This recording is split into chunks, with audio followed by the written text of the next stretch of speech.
Bom dia, meu povo, que a graça e a paz do nosso Senhor e Salvador Jesus Cristo esteja com vocês e com toda a tua família.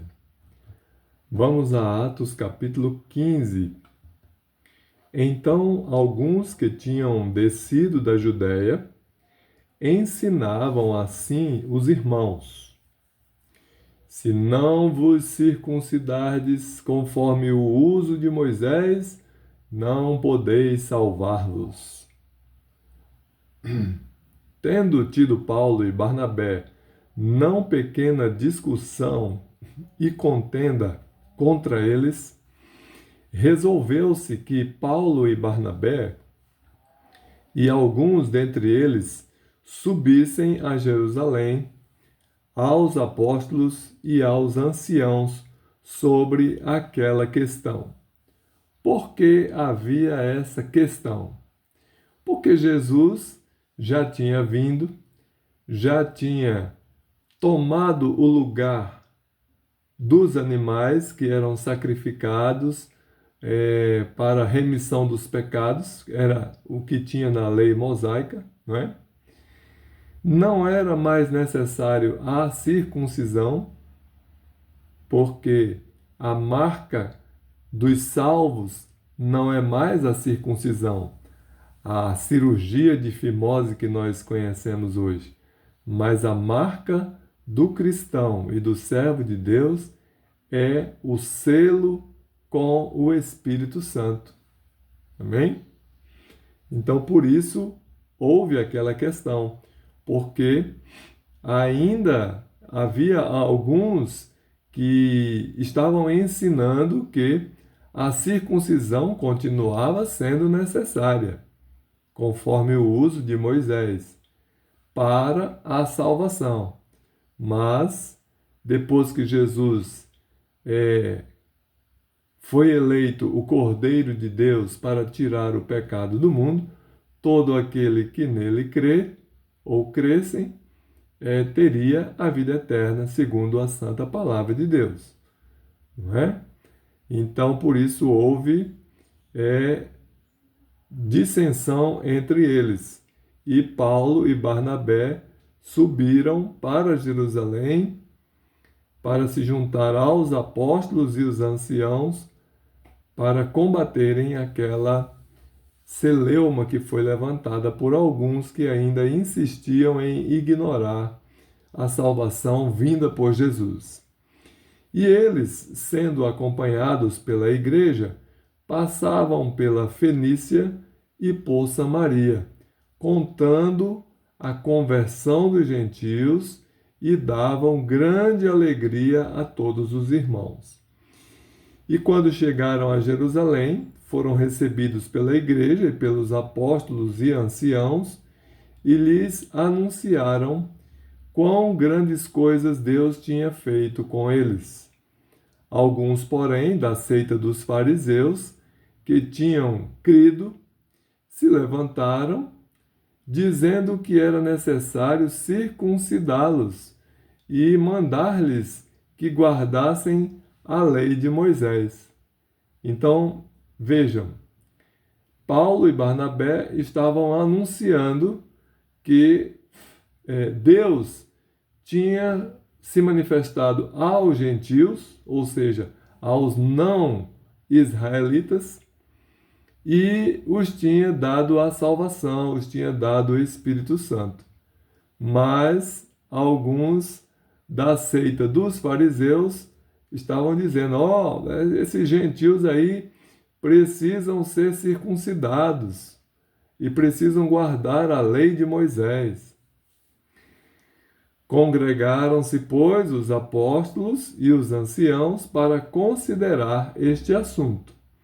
E, havendo grande contenda, levantou-se Pedro e disse-lhes: Homens, irmãos, bem sabeis que já há muito tempo Deus me elegeu dentre nós para que os gentios ouvissem da minha boca a palavra do Evangelho e crescem.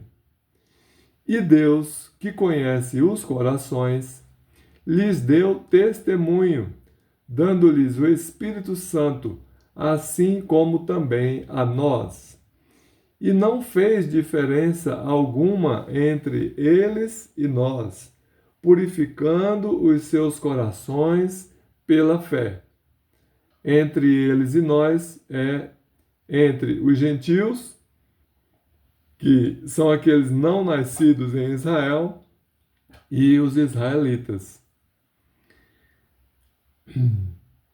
Agora, pois, por que tentais a Deus, pondo sobre a cerviz dos discípulos um jugo que nem nossos pais, nem nós podemos suportar? Mas cremos que seremos salvos pela graça do nosso Senhor Jesus Cristo, como eles também. Então, toda a multidão se calou e escutava a Barnabé e a Paulo, que contavam quão grandes sinais e prodígios Deus havia feito por meio deles entre os gentios. E havendo-se eles calado, tomou Tiago a palavra, dizendo: Homens, irmãos, ouvi-me. Simão relatou como primeiramente Deus visitou os gentios, para tomar deles um povo para o seu nome. E com isto concordam as palavras dos profetas, como está escrito: Depois disto voltarei e reedificarei o tabernáculo de Davi, que está caído.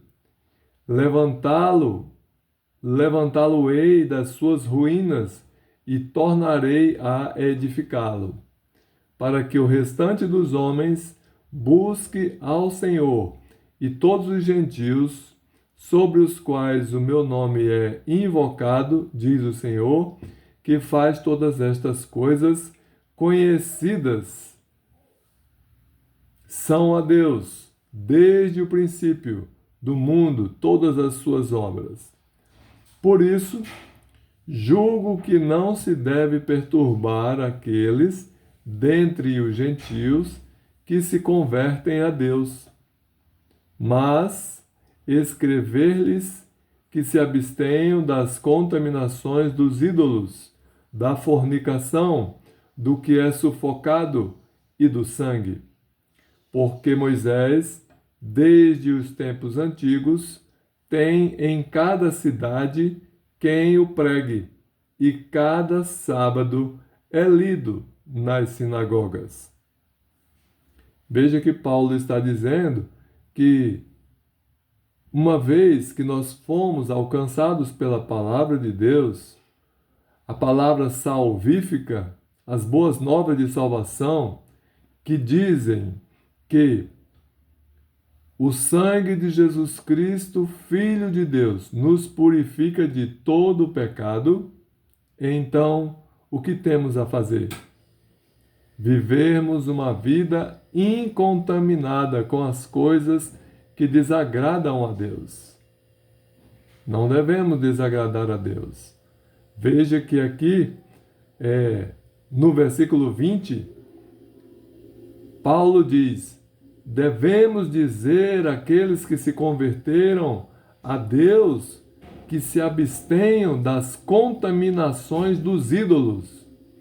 E os ídolos que nós hoje aqui no século 21 conhecemos são aqueles objetos, aqueles seres, né, a quem se deve alguma devoção. Se deve não, se entrega alguma devoção.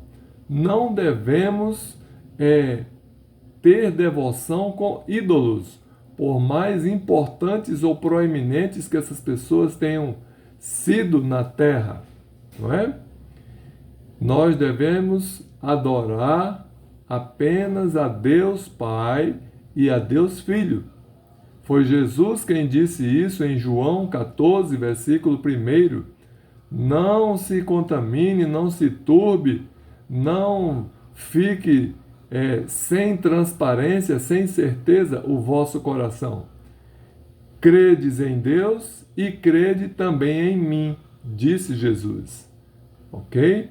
Então, nada de ídolos.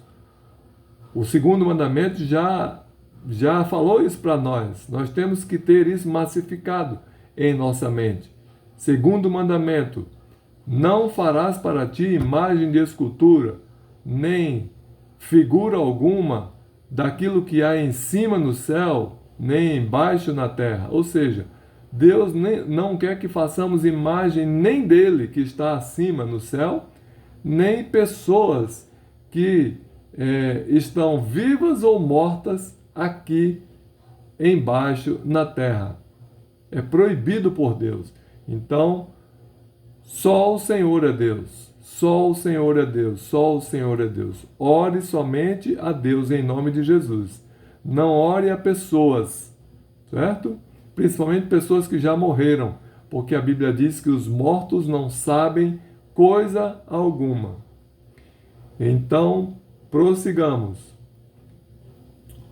Então pareceu bem aos apóstolos e aos anciãos, com toda a igreja, eleger homens dentre eles e enviá-los com Paulo e Barnabé a Antioquia, a saber, Judas, chamado Barsabás, e Silas, homens distintos entre os irmãos, e por intermédio deles escreveram o seguinte: os apóstolos e os anciãos e os irmãos, aos irmãos dentre os gentios que estão em Antioquia e Síria e Cilícia, saúde. Porquanto ouvimos que alguns que saíram dentre nós vos perturbaram com palavras e transtornaram as vossas almas, dizendo que deveis circuncidar-vos e guardar a lei, não lhes tendo nós dado mandamento, pareceu-nos bem, reunidos concordemente, eleger alguns homens e enviá-los com os nossos amados Barnabé e Paulo, homens que já expuseram as suas vidas pelo nome de nosso Senhor Jesus Cristo. Enviamos, portanto, Judas e Silas, os quais por palavra vos anunciarão também as mesmas coisas. Na verdade, pareceu bem ao Espírito Santo e a nós não vos impor mais encargo algum, senão estas coisas necessárias: que vos abstenhais das coisas sacrificadas aos ídolos e do sangue, e da carne sufocada, e da fornicação, das quais coisas bem fazeis se vos guardardes. Bem vos vá. Tendo eles então se despedido, partiram para Antioquia e, ajuntando a multidão, entregaram a carta. E quando a leram, alegraram-se pela exortação. Depois Judas e Silas, que também eram profetas, exortaram e confirmaram os irmãos com muitas palavras. E, tendo-se ali algum tempo,